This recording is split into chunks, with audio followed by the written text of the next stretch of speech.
Okay, with the Men's World Cup taking place at an odd time of year this year, in November and December, there's more focus put on the Women's Euros this summer, which kicks off at the beginning of July. There are still 16 teams in it, so it hasn't been expanded like the Men's Euros. There isn't the talent depth in women's European football for that to actually take place. I think it's beneficial for them to grow the talent depth before expanding. So that's one of the criticisms of the men's game, is they've expanded some of the tournaments possibly too much. The women's version of the Euros is still at 16 teams. There's 4 groups. They're using some fantastic stadiums, so we'll look at the stadiums they're going to be using. There is some criticism of some of the stadiums that will be used for this tournament, and I think it's a fair criticism, and it's some criticism aimed at UEFA as well as the host organisers, which is the English FA. But let's break down the 4 groups. Let's look at the countries that have qualified, and then we'll discuss the stadiums and some of the criticisms of the tournament before a ball has been kicked. Now, Group A. England, the hosts, are in Group A. They're the top seeded team in Group A. Austria are seeded second. They're ranked the second highest out of the 4 teams in Group A, followed by Norway and Northern Ireland. For me, the standout fixture of Group A is the local rivalry between England and Northern Ireland. That's going to be a very feisty encounter. I have no doubt the teams know each other very, very well from friendlies and the qualification process, and a lot of the Northern Irish players play in the English system. So that's a very tasty encounter. I'm really looking forward to that. And England have an opportunity now to really give this tournament a real good crack, so to speak, and give it a really good go. Being the host, that home nation advantage always goes a long way. But Steph Houghton is omitted from the squad, which is a big omission, but she has been struggling with injuries. She's been a key component of this England side for many, many years in the midfield and defence, and she is omitted. But that is a very interesting group, and it's a very strong group. Norway should not be discounted in the women's game with their history in the women's game. In fact, all the Scandinavian countries are represented in this tournament. They've all qualified, and they are the heartbeat of the women's game in Europe. The player depth and the investment that the Scandinavian nations have pumped in, including Norway, cannot be understated. In the Norwegian history, they're one of the best teams in women's football historically as well. They should not be discounted. Austria, one of those improving up-and-coming nations. They are, on world ranking and seeded second in the group. So Austria-Norway is going to be a good battle as well. And England don't have it easy. They have an easier group than some, but they don't have it easy to progress to the knockout stages. It's going to be a fun group to look at, and that match with Northern Ireland is a very fun matchup, regardless if it's the men's game or the women's game. That is a very interesting little matchup, and that could be a very feisty encounter. Let's go over to Group B. Ooh, there's some big nations in Group B. 3 very big nations in Group B, in my opinion, with the amount of women's football I have seen. Germany are the top-ranked side in Group B. Denmark are ranked second, and they're the second best side on ranking at the moment in Group B. And then Spain and Finland. Finland are the weakest team there by some stretch. Denmark, I think, slightly edged Spain on paper, but the Spanish team and Spanish football, and especially the women's game, has been developing rapidly in the last decade. Germany, again, one of the greatest sides in women's football, be it the Euros or the World Cup. I think possibly favourites for the tournament, in my opinion, although they have been faltering in recent years. They're not as dominant as they used to be. Much like the men's side, Germany not as dominant. And if they were to get to that stage and meet England, that would be a fantastic matchup. But again, a ball hasn't been kicked yet. Both sides could have a disastrous tournament for all we know. It is tournament football, anything can happen. And with this tournament being delayed by a year and key players missing through injury or having retired, had the games been played a year earlier, could have been a different story. But England-Germany could be a fun matchup should those sides progress to the latter stages of the tournament. But Germany are not the side they used to be. They're still pretty dominant. The Danes and the Spanish are dangerous opponents for them, and Finland, again, showing the Scandinavian depth in the women's game, much more so than the men's game. While they're not given much of a hope, football in Finland has come a very long way in recent years, with both the men's and women's sides both qualifying for the Euros in recent times. That's a sign in the positive direction of the growth of the game, but I can see Finland possibly not even getting a point in this tournament. So we'll see how Finland do. Let's hope they're competitive, and it's a good showing from them. Group C, the holders, the Netherlands, Sweden, Switzerland and Portugal. Sweden should not be discounted. They're one of the favourites, in my opinion, for this tournament, alongside the Netherlands. And the Swiss, it doesn't matter what sport on the women's side of things the Swiss compete at, they've always had very good development of female athletes. They'll be a well-organised side. Looking at how the men's team go about their business, I think they play in a similar structure, and the Swiss FA needs to be commended for that. They've got a great development programme, and they overachieve for the size of nation and the player depth that they have. The Swedes and the Dutch, I think, are the 2 sides that will most likely qualify from Group C. And the Portuguese, I mean, look, it's great to see sides that, if this was the men's game we're talking about, they're very strong sides. It's great to see that transcending to the women's game now, and hopefully the Portuguese have a good tournament. But much like Finland, not much is expected, but they could score an upset if they play at their best. There's a reason why they actually have qualified, so there could be an upset in there, but I can't see the Portuguese, or even the Swiss for that matter, getting out of Group C. I think the top two will be the Dutch and the Swedes, but as I say, anything can happen. You could have a very flat performance, the team not really perform, nerves get to them, that kind of thing.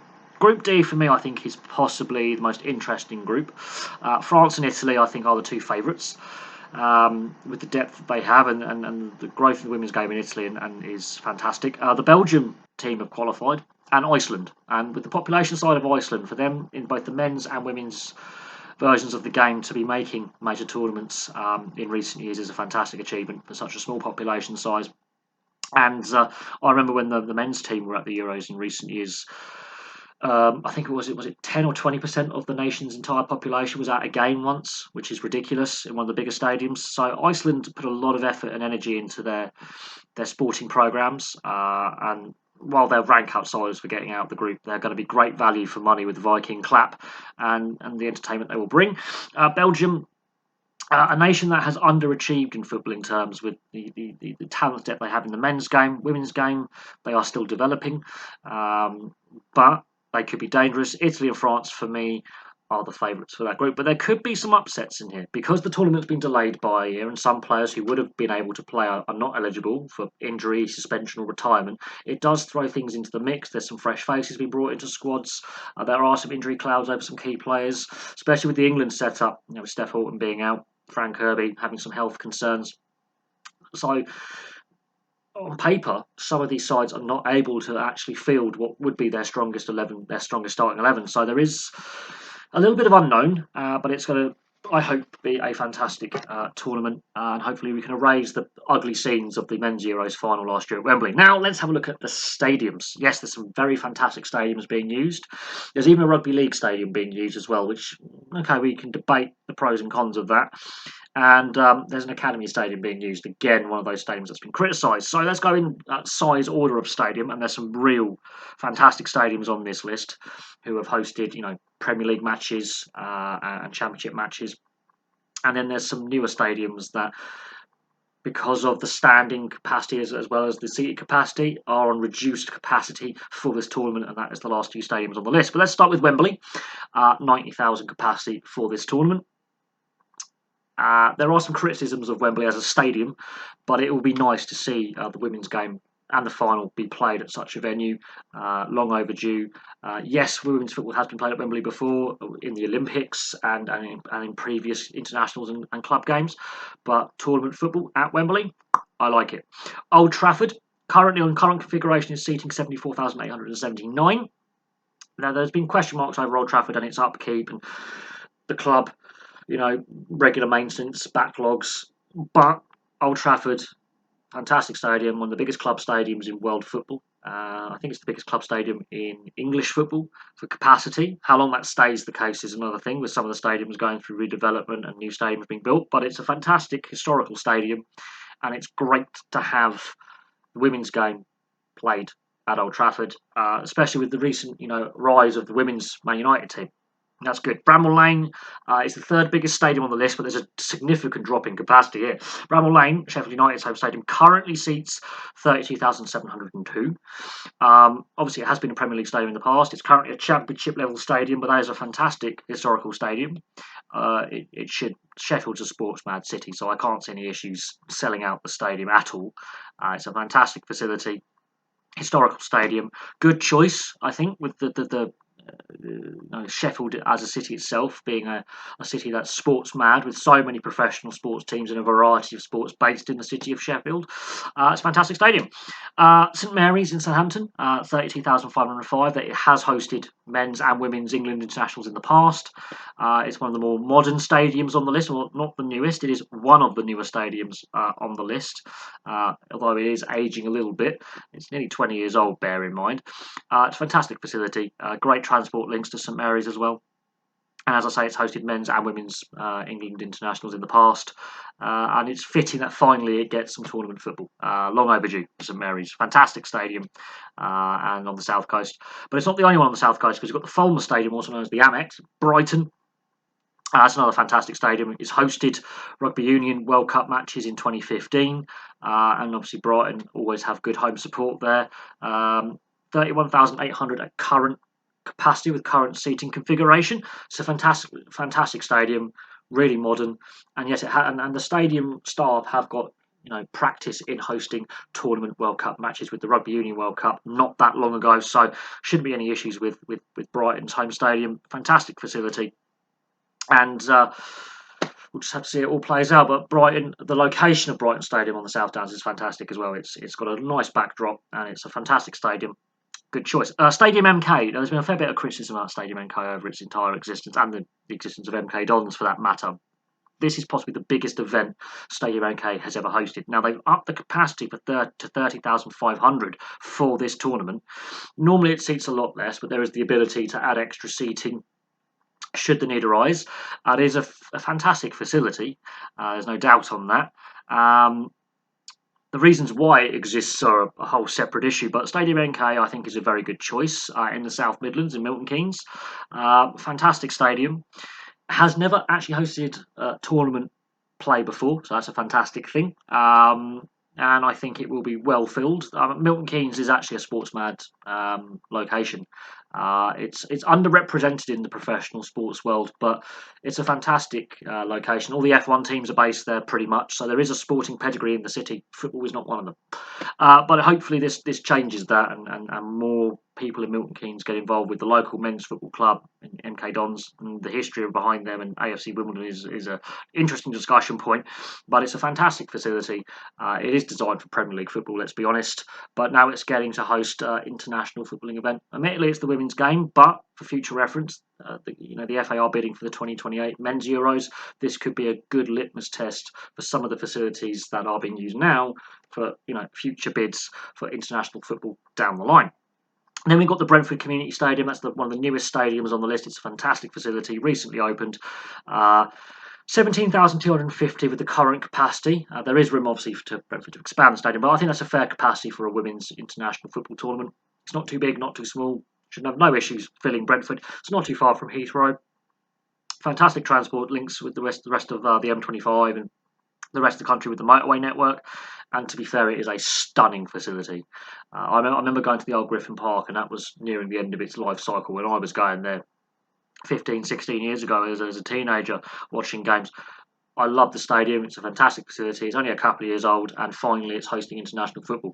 Yes, it is on the smaller side, and when it comes to bidding for the men's Euros in 2028, if England or the UK were to get that tournament, I don't think the Brentford Community Stadium would be one of the stadiums used because of its capacity. But for the women's game at the moment, it's not a bad choice. Now we get to the New York Stadium, which is actually in Rotherham, not New York. Don't scare yourselves, people. Near Sheffield. Currently seats 12,021. Again, pretty new stadium, which Rotherham use in the Football League on the men's side of things. It is one of the smaller stadiums out there, seating 12,021, but it is an all-seater. Again, I think it's a reasonable size for a women's international tournament.